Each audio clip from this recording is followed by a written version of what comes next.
Hi, and welcome to Live, Eat, Be Well. I'm Heather, and this is Eat Well Wednesday. So, tomorrow's Thanksgiving, so happy Thanksgiving.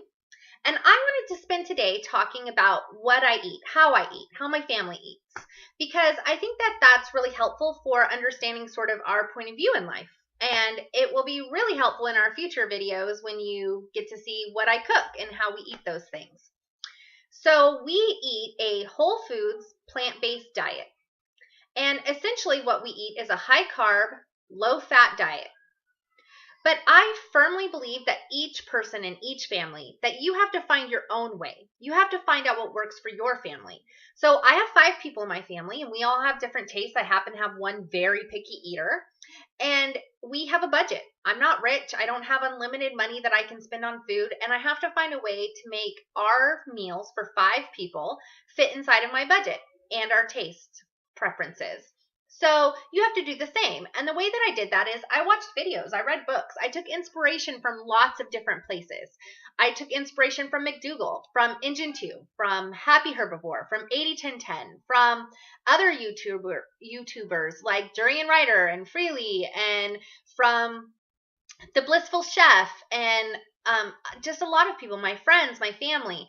And I found a way to make high carb, low fat work for us inside of our budget.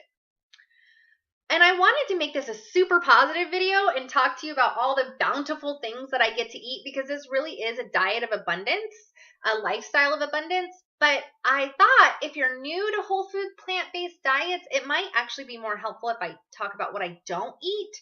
And then I'm going to give you a couple other little insights into our food life. So the first thing I want to point out is that I did not cut everything out at once. I would not have ever been able to stick to this if I had just cut everything out. So I cut out things that I thought I could as we moved along inside of the journey. And the last thing that I cut out was caffeine, and it was really hard. And I shed some tears over it and had lots of headaches over it, and it's really difficult. And sometimes I still fall off the wagon and have a little caffeine. So that has been the most difficult thing for me to cut out, surprisingly. So basically, we only eat minimum amount of processed foods, right? Minimal amount. We only eat things that have ingredients we can pronounce, and no more than 5 ingredients in any one item that we purchase. And the minimal processed foods that we do buy, I buy bread.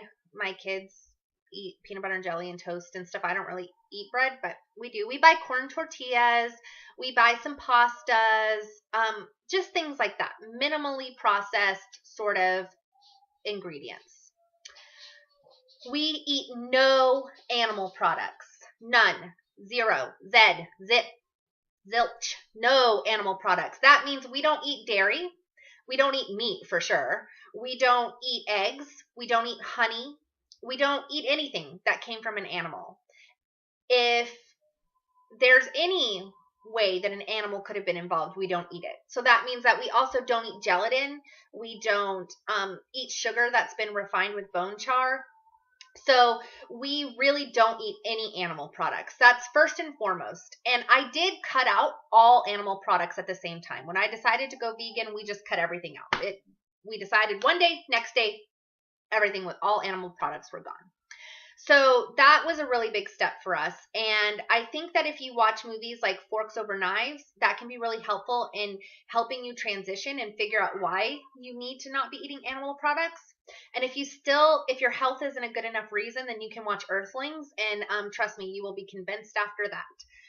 So the next thing that we don't eat is oil. This was actually the second thing that we cut out of our diet. Maybe I should have done this in a different order, but we don't eat any oils. So I do have olive oil in my house. I was going to bring my jug to show it to you, but it's deceptive because we moved, and in the move it got crushed and a bunch of it dumped out. So it looks like we've used a lot of it, but we only have used a little bit. We don't really use it. And the funny thing about that is my oldest daughter, who is not a vegan, she eats school lunches. She's vegan at home. And then when she's away from home, she's allowed to make her own food choices. And I hope And it seems to be true that more often than not, she chooses to at least eat vegetarian. So, she tells me the other day that she doesn't like her school lunches very much because they're so oily. She can feel the coating in her mouth. And I thought that was hilarious because a lot of people who eat diets that are high in oil and fats don't have that experience. So we don't eat any oils. And one of the ways that was helped me to cut oils out is I invested in a soap pack. So they're like a little bit expensive, but you can get 3 at Costco for $19.99. So this was a great investment. And the reason it was such a good investment is because you stick it in the bottom of your cookie sheet and then, in the bottom of your cookie sheet, and then nothing sticks to it, right? So it was great. Helped us get rid of oils. We don't even use Pam spray oil. I have some in the house just in case I need to use it for something, but very rarely. I maybe used it twice in the past 6 months. So we don't use oil. We don't use salt, okay? We don't add salt to our foods. Only the salt that's already in the food, right? And this is a huge thing. You would not believe how much salt we eat in our diet, but we don't eat salt. And I can't believe I was a puffer. I was a huge puffer before I quit eating salt. It makes you so puffy. You don't even realize you're puffy, but you are puffy. So I still have a belly, right? Like I still need to lose some extra weight and I still have some fat in my belly and stuff like that. But my stomach is flat. It's a flat fat belly because I don't eat salt. So it's not all bloated and puffy looking. And my ring, I used to never be able to pull my ring off because my fingers would be so puffy. And if I eat something with added salt in it, puff right up. So I wanted to show you my salt shaker. This is the same, it's like one of those that you grind like this. This is the same salt shaker that we've been using for quite some time. It got a little melted on the stove. But I measured my salt that I added to food. And I made potato soup this week. So this is probably more salt than we would ever use in a week. But this entire week, in the past 7 days, we've used 2 teaspoons of added salt to our food. And usually it's less than that. Usually in a week I would never even touch this, but I made potato soup and for some reason that just needs salt. One of the things that I used to help me quit salt was no salt seasoning. So this brand is called Spike. I really like it. It's kind of got a little kick to it, but there's a lot of brands you can buy. Costco has a huge bottle that you can buy of no salt seasoning for super cheap. This was really helpful to me because I still had something I could like sprinkle on my food. It has lots of flavor. So we eat minimal refined sugar. So to sweeten our food, we use things like maple syrup or date syrup, date paste, dates, just plain dates. We don't even really use agave. I have some in the house. I use it. I've used it before, but I don't really use it. So we use maybe a tablespoon of refined sugar a month, and what we use is organic dehydrated cane juice.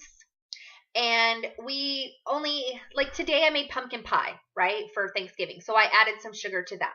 And I find that that's really important to be flexible about that because I need to give my family things to eat that they really enjoy to keep them committed, right? And if I took away pumpkin pie sweetened with sugar from them, they'd revolt and then they'd eat regular pumpkin pie and then they would have eaten eggs. So I think it's much more important that they don't eat the eggs and so they eat a little refined sugar. Okay, so what do? How do we do this? I try to keep 10% of our calories from fat or less. So 10% of our daily calories come from fat. That's really low. We eat a very low fat diet. I don't worry about protein. Protein deficiency is a myth. But I hover around 10 to 15% of calories a day from protein. You can watch lots of YouTube videos about how much protein we really need, but I will tell you that the World Health Organization recommends 5% of your daily calories from protein, and you could eat an orange. If all you ate all day was oranges, you would get that. So you're not going to be protein deficient, and there's some really good videos out there if you Google on people like eating too much protein. What happens when you eat too much protein? So I eat lots of salad, lots of fruits, potatoes, rice. Personally, I usually eat fruit for breakfast. I have a huge salad for lunch. I eat fruits for snacks.